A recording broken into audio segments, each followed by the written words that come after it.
Good morning, everyone. When we are live at Life Coach Philippines, I am Coach Sean and my partner, I am Coach Dean. Coach Tin, and we are from Pasig City. Yay! Good morning, Good and morning. welcome to Coach Connect. Who of the R? Currently, we have Coach Anna from Tacloban Tacloban. Tacloban City. City. And for those watching, we've started this videothon. Yan po, hindi siya marathon, videothon. This evening, we started at 8 p.m. and every hour we have this special guest who's Yeah. talking about the situation that we had right now with the coronavirus and Mm-hmm. how they are in their respective spaces and how are they seeing things and how they're enjoying, even though in the midst of some uncertainty in life, that everything is still beautiful as long as you put your mind into it. And this is our the life coach training, the Global Institute for Coaches and Entrepreneurs, which we do to serve you, the life coaches, and also the people who's following Life Coach Philippines, to really help you maintain your sanity, our sanity. Sometimes we need to have people na we can relate with. Syempre, we are in the comfort Mm-hmm. of our home. We're used to going out and socializing at nawala po siya. And this is a paid forward and a help that we can give to you as certified life coaches to get an understanding of what's happening in the different parts or areas of the globe. Kanina meron kami mga coaches that we talk about from New Zealand and also from other places in Manila. And today, we're gonna talk about naman kay Coach Ana from Tacloban City. Coach Ana, how's everything there? Please introduce yourself to the audience and the people who's following you, so that they can get to know you more and what do you do and the community that you support. Yep. Hello, good morning. I'm Coach Annalyn Lopera or Coach Anna. I'm from Tacloban City. I belong to batch 17 of the certification.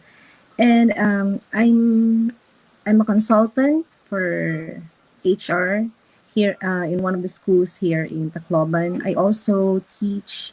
I'm an instructor, actually, a lecturer for senior high, and I also do consultancy there in Manila.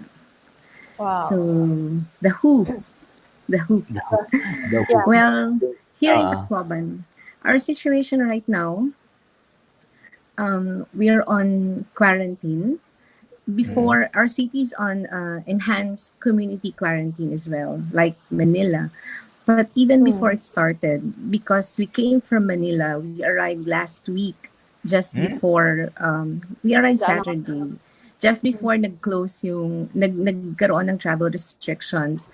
mm, So, since we came from Manila, we had to do quarantine ourselves. So, we're Mm. staying in this place, my sister-in-law's place, my brother's place, and uh, she had to go to another place actually. So at least God gave us this place. I'm here with my daughters, my siblings, and their families. So medyo it's a community already. We're a cluster in this house. And this is day 7 or day 8 of our quarantine. And mm, it's also, well, we are lucky we have this place, but it's kind of difficult because we are so near yet so far from home. Mm. mm, And last yesterday, the city started its lockdown, its quarantine, and it's very quiet outside. Even before the lockdown, we've been in this place already. So we try to we try to do our best. So my siblings from my siblings are not in quarantine. They come and visit us. Mm. They drop us food. They We just message them what we need. Like we don't have these supplies. We need food. We need, and they drop it at the gate. So we don't get to hug them. So at a certain distance lang talaga yung pwede namin. So yun mm, ang nangyayari ngayon. And here in our community, in this household now, we have our own we have our own schedules. Like for the adults, we wake up earlier, of course, But the Yeah. teens, because they are teens, we let them be, and anyway, wala namang pasok, so Oo. they can get up Do a whatever they little want. later than us. Oo. Oo. Oo. Kasi medyo represented kami eh. We have the adults, no senior citizens, thankfully, but we have adults, we have teens, and we have kids with us here. Yes. So, Mm. tatlong batch. We are So, catering to needs of three different yeah, uh, Generation. groups. generation. So how Yeah, is yeah. it, Coach? How is it? How are they adjusting or responding to the current situation na much as they wanted to go out, they cannot go out. So Mm. 24/7, it's the only We're faces that together. they see. Oo, 'di ba? Yeah. How are you and how are Um, they? at the start, siguro mga for the first few days, Mhm. for the children, it felt like a vacation for them. Kasi coming from Manila, going to the province, Yeah. and you were just telling them, "Oh, we have to stay here for quite some time." They can't get the idea that we will be here for another 3 weeks. Actually, Mm. yeah, 3 weeks. 3 more weeks of staying in this house, and for the teens, then yung settling in na stage na we can wake up anytime, we'll be on our gadgets, so let's eat together, let's do this, can we clean? So first thing we did was, okay, let's clean the house. Kasi it's been medyo matagal na walang tao, so let's clean the house. So we clean the house and everything. Now that everything has kind of settled down, it's also coming into their senses that this will really take some time, Mm. and they have to get used to seeing our faces 24/7 kasi wala talaga silang ibang makikita.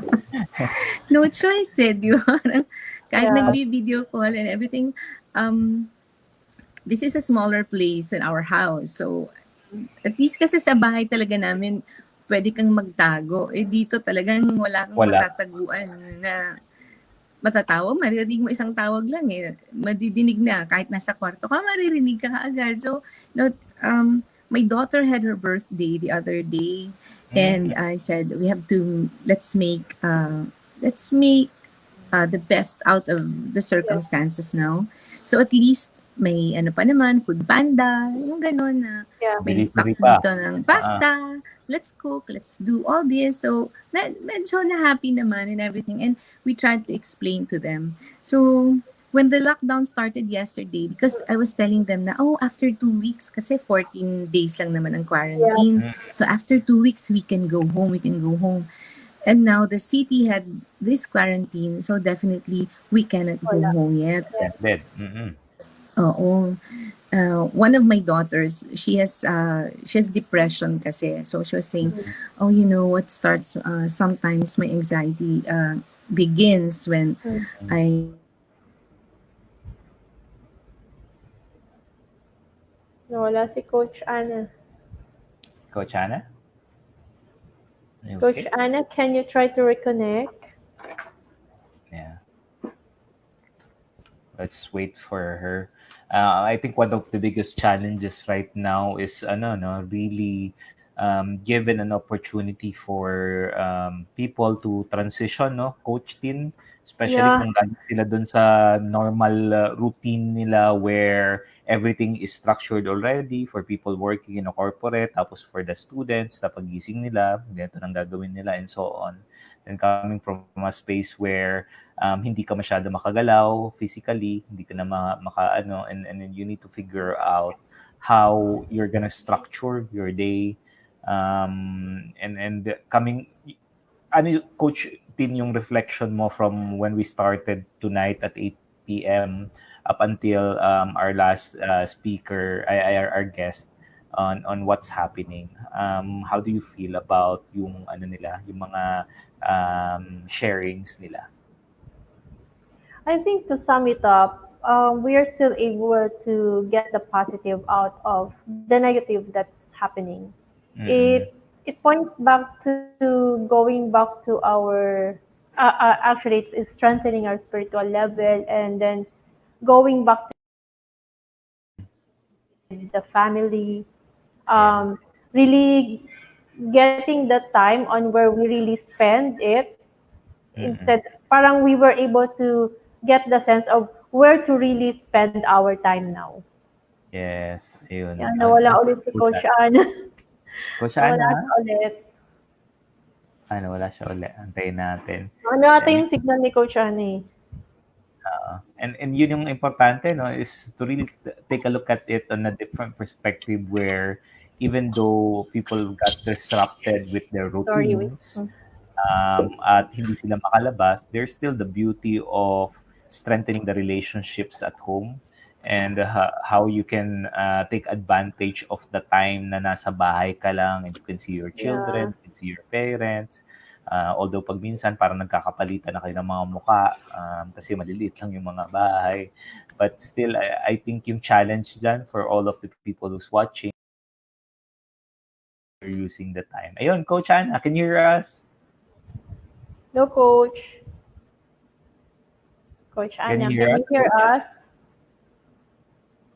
Wala. Coach? Coach, can you Walang hear sound, us? Coach. Ito, ayusin niya pa ulit. Ayusin niya muna.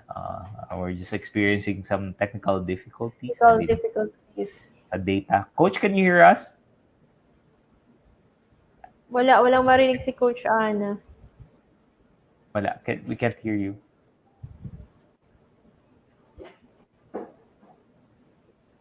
Do you have a headset? What do you think, Coach Bill? Recent, ano siya, close mo yung Siya? nag-exit talaga siya sa akin. Uh, Message natin.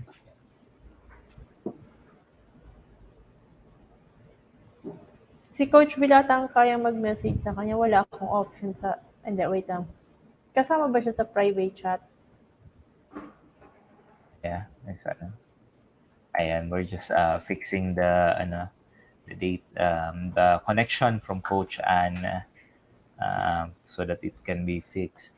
Yan, while Coach Anna is doing that, and I think yun yung Coach Tin, no, is to have some really take advantage of the time, getting to know people in your home rather than just, alam mo yun, dinadaan-daanan mo lang. And then not really talking about it on an emotional level. And getting to know them, yun yung nawawala eh. And sabi nga ni, sino ba yan? Si Coach, si ano ba, yung share niya na Sino? yung nawawala is having that really emotional connection with the fathers, yung baga Si Coach Joel. yan, Birthday pala ni Coach Ana, so let's greet her. ayun, Pagbalik niya. mamaya greet natin. For the people who's watching, pagpasensyahan nyo na po, medyo we're experiencing some Technical data difficulties. connection. Thank you for watching us even since we started this evening. Kung nagtatanong kayo po, may energy pa po ba kami? Meron pa po with the Meron grace pa naman. grace of God, may energy pa. Buhay pa po kami. Buhay pa kami. Mabuti po yung Panginoon. And we're really doing this to be able to help people to enjoy the situation, even though madami kayo nakikita sa social media na um, about the coronavirus, the increase on the number of people that's being diagnosed pa or having the sickness. Pero kung titingnan niyo naman yung percentage ng mga survival or gumagaling, malaki din naman eh. Nag-improve pa rin. And ayan, Coach Ana, can you hear us? Yan. Yeah, I can hear. I can hear you both. Yay! Yeah. Sorry. It's okay. Okay It's lang, okay. Coach. I think it's Kasi na ni Coach the data Willie of connection. order. Yan, oo. So, Okay. Sige, so Coach. we'll Sorry. just recap. Sorry, wala. Oo. We'll just recap muna. Kanina kasi nang wala ka, we got lost with the flow. But as Coach Sean and I have been talking, to sum up the first talk up to the last talk with Coach Joel, I think naka-7 ba tayo, Coach Sean?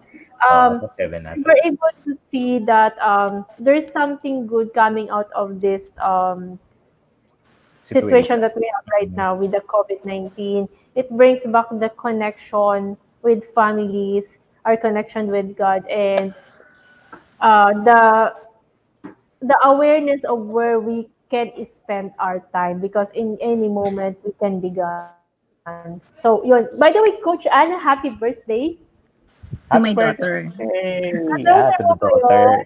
Yeah, my Happy daughter. birthday po sa Birthday mo kanya. ngayon eh. So, Oo. okay, Ako, Coach, tatanda na ako.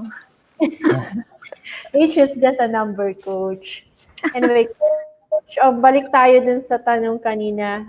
Kwento, yung sabi mo nga, you were together in a small house compared sa dating bahay na it's Yes. somehow bigger. So, there are three generations right now, and as we all know, each generation has a different culture that they have grown up with.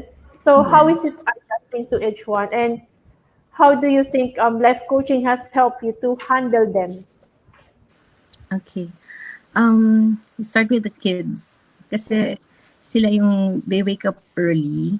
Like, anytime, baka may dadaan na dito sa likod ko. And they have a lot of energy to expend. Like, the physical energy needed. So we have to give them the space needed for that. Like, maglaro kayo sa labas. At least kasi may space sa labas eh. Go Mm-mm. play outside and we allow them to run. Kahit maliting bahay, it's okay, it's fine as long as you don't break anything. And we give them schedules na, sige, drawing time, sige, reading time, o sige, TV time kayo ngayon. Medyo, as much as possible, we try to stick with a routine para din, kasi without any routine, it's like the days, they seem into each other and Mm, they will feel like walang nangyayari kasi wala nga yung routine. So, we let them follow a certain routine. May activities for the mind, activities for the body, and then play with each other, play with the ate cousins, and all that. Sa teenagers naman, definitely yung waking up time nila is very different from us. So, we give them a certain time na, okay, you have to wake up, you have to be awake by this time, and then you have to, may physical activities din sila. Eh, some of them kasi may online classes pa. So, may at least may ginagawa pa for the school. But then mm, after this week, I think wala na yung mga online classes Yep. eh. I think they will stop. So it's something na what will fill up their time. So sa ngayon, the past few days, kasi medyo 7 days na kami, we started like on our third day na talagang we've been strict na, sige, you can wake up late, but you have to be awake by 12 noon. And then, by 12 noon, whether you like it or not, dapat gising na talaga. Tapos, in the afternoon, do brain activities. And then, late afternoon, physical activities. We set a time for prayer kasi and may non-negotiables lang kami like yung prayer time namin as a family. We're a very big family. We have different clusters right now because of this quarantine. So we have I think we're 6 households all together. There are mhm, 3 there in Manila and there are 4 here in Tacloban. And what we do, nagzo-zoom, yung Mm. Zoom na app. So we pray together and every 3 o'clock is meeting, update on the status of each one, what's happening, kailangan ba ng supplies, may naubusan na ba, and anyone getting sick and all that. Tapos, talk with our parents. And by 8:30 p.m., that's the family time for prayer. And dito sa household namin, we have a meal time together. We set it for dinner time kasi yun lang talaga yung kaya na magkakasama-sama lahat. So, yun yung mga non-negotiables. We have prayer time, dalawang prayer time, may family and personal, and then we have dinner time together, and there should also be exercise time. Kasi, mm, but So, yan yung, naka-schedule talaga. parang nilagyan talaga namin just so they will still feel na um, it's very uncertain. These times are very uncertain kasi, di ba? So the anxiety settling in, what will happen and all that. So to help them deal with it, okay, isa-isahin lang natin. So for now, eto ang gagawin natin. Why don't you do this? Eto yung, kasi sila naman talaga like, when it came to suggestions, what do you want to do? What do you think will help you? Ganon. Medyo doon pumapasok kasi yung coaching. It's difficult to impose what they don't like kasi hindi talaga Yeah. nila gagawin. May Tama. mga ano lang, compromise lang kami. Like, okay, so you don't want to do this, what will you do? Pero make sure medyo equivalent dun sa isa na Value. yung worth niya, yung value niya, Yeah. dapat medyo magkakaparehas naman. So, Coach, yes. how are the kids responding and the teens responding when it comes to COVID-19? The kids, I think, somehow monitor niyo pa yung the things that they watch on TV or on social media. But how about the True. teens? So they might encounter negative articles that would heighten the fear and panic that they, how do you help them with that? Okay. It's true, we cannot, kasi hindi naman ako nagpupulis sa kanila, hindi ko naman talaga sila mamomonitor what they follow. But what we do, we give them sites to read and to follow, like, sige, at least updated kayo to what's happening. That's one thing na inano ko sa kanila, you have to know what's happening to the world, to our country, to Mm. the city, kasi you're part of it. So nakikita nila yung increasing number. And we did, back in Manila pa yun, nandun pa kami sa Manila, like last week, I printed out yung guidelines on hand washing, on hand rubbing, and all that. Tapos, pinalaminate namin para may mga guide, para they will always be aware of what to do. And kung anong nakikita namin, like infographic that would be helpful, we put it in our group chat and we talk about it para they will also understand. I was talking with them like last night or the other night. I was telling them, asking them na, what do you think can you do to help the situation we're in right now? Kasi sabi ko sa kanila, I think this is the first time that this has happened to many people in the world. Like, this is our first experience na talagang may enhanced quarantine. It's a global, it's a pandemic that everyone is going through it, not just us, not just them, but it's everyone's battle against COVID-19. What can you do? How can you help? How can we help each other? Just to tickle their brains. And kasi, as I mentioned kanina, di ba, na first few days, nakagadget talaga eh. And they have this game. They're enjoying each other's company. Yeah. So much that sometimes they forget what yung assignments nila, what they're supposed to do. Like, simple lang kasi hindi naman malaki yung bahay. So, ang assignments na lang nila ngayon is to wash your own plate and then fold your blankets, keep the bedroom clean, parang ganun na lang. Pagkatapos niyan, tapos na eh. Kasi a few meters away, andyan na ulit yung isang tao, dito na naman. Feeling ko nga soon, magka-cabin fever na talaga. So, kasama yun sa pinag-usapan namin na yung everyday meeting namin, kasama yung let's discuss, like, I was preparing some questions, some guides for the group meeting later para yung group coaching na lang na, okay, for today, what will be our goal? What's one thing that you want to achieve? Let's say, after this COVID-19, without the COVID-19, ano kaya yung areas ng life mo na gusto mong, yung goals mo for each area? But with this COVID-19, what would you like to focus on? The next 30 days, medyo 30 days ang bilang na namin eh. So in the next 30 days, what do you want to happen? So that will be done this afternoon. Yan yung assignment mamayang hapon. Pero it's a big family. We're talking of ilang kami.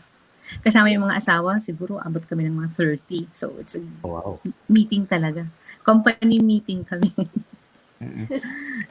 Coach, how are you with the situation right now, and lahat may order na no kung what you need to do as a routine and so on. Yes, yes. Um, saan pumapasok yung time where the parents or you and then the children are having a time to really get to know each other emotionally?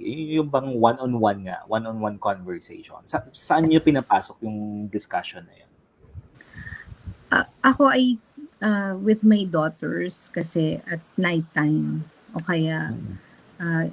hindi, normally nighttime.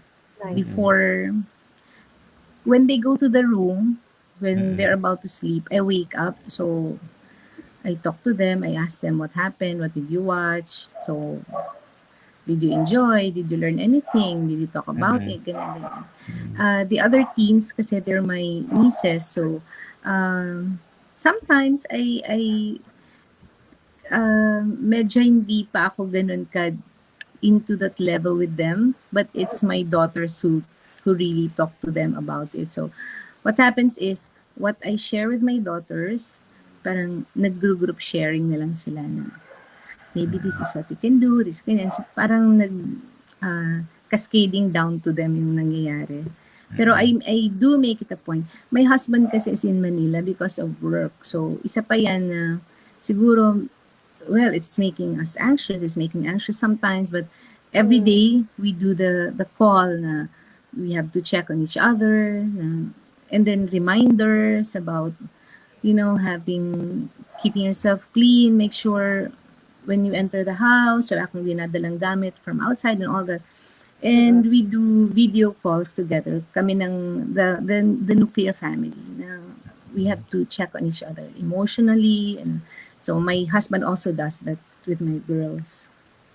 Coach, as a certified life coach, um, and specific with your husband being here in Manila, no? I know how challenging it would be because wala ka doon physically and you're not able to monitor how he is as physically is True. concerned. Yes. How are you as a life coach currently managing those thoughts? Di ba? Minsan nag-iisip tayo ng mga thoughts about what might happen, yung anxiety natin and fear. As a life coach, paano mo siya minamanage so that the way that you respond to it would also be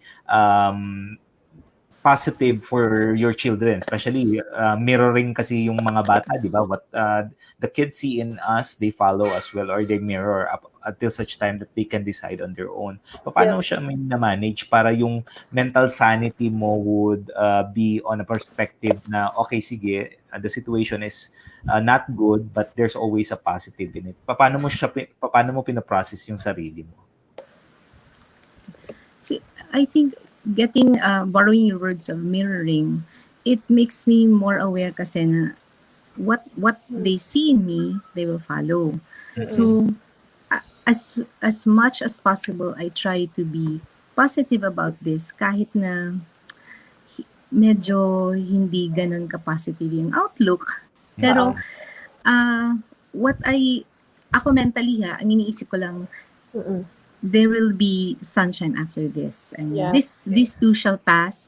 And the only thing I can do right now is to make the best of what I have, what we are in. And that's what I tell the kids. Like when they start to say, we're so bored, why can't we get out of the gate? Kasi bawal talaga lumabas ng gate eh. The barangay, congratulations to them. Kasi alam nila, PUM kasi kami. So we even ask permission, can we just, when no one is around in the streets, can we go out and like walk and stretch and do those things? Kasi wala naman ibang tao. And they said, kasi ma'am, trabaho kasi namin to. Baka kami naman, By the book. kawawa naman sila. They have a point. So let's make do with this. So even if my daughter was saying na my anxiety starts when I'm really cooped up in one place for so long. Like last night she was telling me, I think I'm going to have an anxiety attack. So, well, what makes you think so? What thoughts do you have now? And because I really can stand being in one place. So, okay, so what would be the consequences if you try to get out? What's the situation now? Sabi niya, I know, we're on quarantine, I can do that. Yeah. And what would be the consequences if we try to break that? I know, uhulihin tayo, that's a thing. And do you understand why it's being done? So, to contain the virus. At least Yeah, you beautiful. understand eh. Kasi Mm-mm. yung pag maintindihan talaga, the first few days, my other daughter was crying eh. Yung, when I miss my home, I want to go home. She was crying na. Medyo lumalabas yung pagkabata niya. I mean, she will turn 15, pero yung, I want to go home na. I want to go home. Said, we're already in Tacloban. Malapit na lang yan, di ba? Said, okay, okay. Pero I was telling her, we can only learn to accept, and we can only learn to move forward if we also learn to accept the situation right now. Yes. Kasi if we Mm-mm. always keep on thinking na, sana ganito, oh, nothing will happen. For the Yeah. next 3 weeks, wala talagang mangyayari sa atin, but we'll just be complaining and doing all this. Yeah. Kaya, yun din, yung sa schedule, sa goals, ano ba yung goals namin for the next 3 weeks. Parang mentally, it helps them then na, okay, at least may iniisip ako na iba. Not just to end these 3 weeks, but then to think na, kasi may contest kami per cluster ngayon eh. Iniisip namin na magtatanim talaga. Magtanim na lang tayo ng gulay na makakain natin. We heard Mm-mm. the city will be giving seedling. So, may lugar Seedlings. naman dito eh. Sabi, sige, contest tayo. Sino yung pinakamaraming gulay na maproproduce for the next 3 weeks. But that's for the adults. So, sa teens, iba naman yung magiging goal At least nila. may goal sila na kailangan na pwedeng Oo. gawin. It's the Something to look goal eh. forward to. True, Yeah. true. In Oo. the midst of the situation. Coach, ang ganda ng sinabi mo kanina na the children need to be in a space of acceptance of the situation. Kasi Yeah. sometimes, di ba, iniisip natin, I don't want to accept this, and they're trying to think about certain ways for them to challenge it.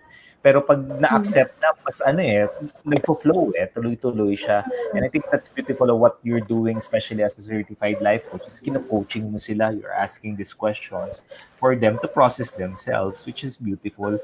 Um, Coach, with all of the things that you've shared so far, the situation that you're in right now, how you're reacting by giving them some specific task or routines in throughout the day, and looking forward to something. If you encompass everything, let's say bukas okay na, mawala na yung coronavirus will be an act of God na wala siya. What would be one outcome that you look forward to? If you encompass it in one word, one outcome out of all of the experience that you have here and being there now with your family, ano yung outcome na gusto mong lumabas after this? I think it would be one word lang talaga, no? Oh, one word lang. Para masaya. One word lang. Echo Pat. To sum it up. To sum it up, the outcome, Mm. I'd like to go back to yung acceptance, I think. Yeah. Mm. It's a grace kasi to be able to accept na Yeah. may mga nangyayari na ayaw mo namang mangyari. Yes. Like, our trip to Manila was for a visit, yes, but more, it was an academic concern of my daughter. Sinamahan ko lang siya. Yes. And she had plans, like, we'll go to the mall, we'll go to all of this. And when we came back, hindi na siya makalabas and all that. So I was telling her na, kasi kaya importante sa akin acceptance for her. Kasi like, she was telling me na, but we did not know that this would happen. And I said, exactly, no one knew that this was going to happen to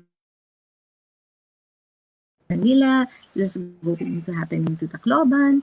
But yung